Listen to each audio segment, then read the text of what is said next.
Hello, I'm Darren. Today I'm going to be talking to you about fighting in hockey. Have you heard the phrase, "I went to a fight and a hockey game broke out"? This really just pokes fun at how common fighting in hockey is and how widely accepted it is by our society. I believe fighting in hockey is an integral part of the game as it helps to keep fans entertained, helps to deter things like dirty plays, and is a tradition in hockey and has been for many years. As someone who played hockey for many years, I fully understand why fighting in hockey happens, as emotions are high and sometimes players get pushed over the edge. So, as you know, refs are human just like the rest of us. They miss calls, but if there is an enforcer on the teams, then players will think twice about going after another player and making a dirty play. For example, hits from behind, high sticking, or slashing or spearing. This picture here is a great example of high sticking from New York Times by Jeff Klein. Something like this would either land somebody a 2-minute penalty or a 4-minute penalty if blood is drawn. So talented players are usually kept safe with the element of fighting in hockey.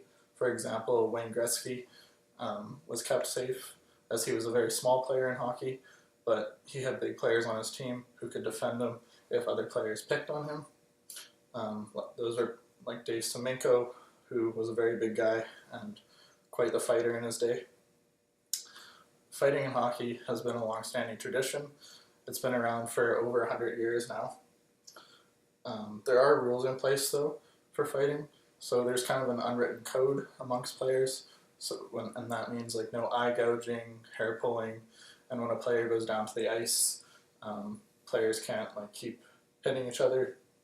Along with fighting, players get a 5-minute fighting major. In 2012, players were surveyed about keeping fighting in the game, and 98% of players voted to keep fighting in the game. So if we have a look at this picture here from WordPress, in the season of 2000 to 2001, there was just 0.5 fights per game, and fighting has decreased in 2014, 2015 to 0.3 fights per game.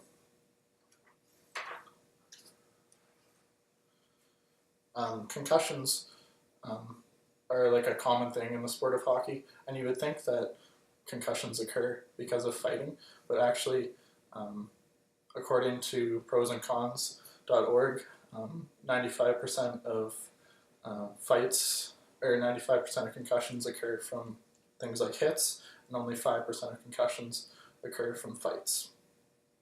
There's never been a death directly related to fighting in hockey, and skates, in a way, help to keep players safe during fights, as they can't get solid footing on the ice as you would in like a street fight, which means they can't hit each other as hard.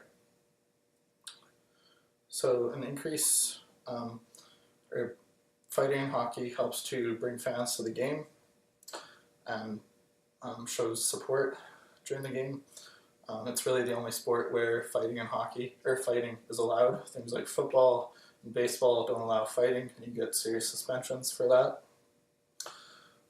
Fighting in hockey brings a lot of revenue to the game too, as far as ticket sales and as far as like YouTube videos.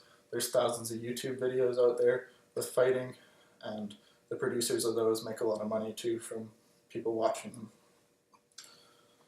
I'll just show you this picture here from The Province by Chris Stewart. So when a fight occurs in a game, fans all stand up, and for that 30 to 60 seconds that the fight occurs, the atmosphere is described as electric in the game. So now you have a better understanding of what fighting in hockey is, and I believe it's important and should be kept in the game, as it's an integral part of the game and really helps to keep the game safe.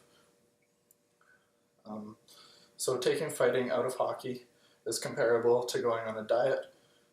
If you would last for a while, but then you begin to fall apart, just as hockey would if there's no fighting in the game. Thank you.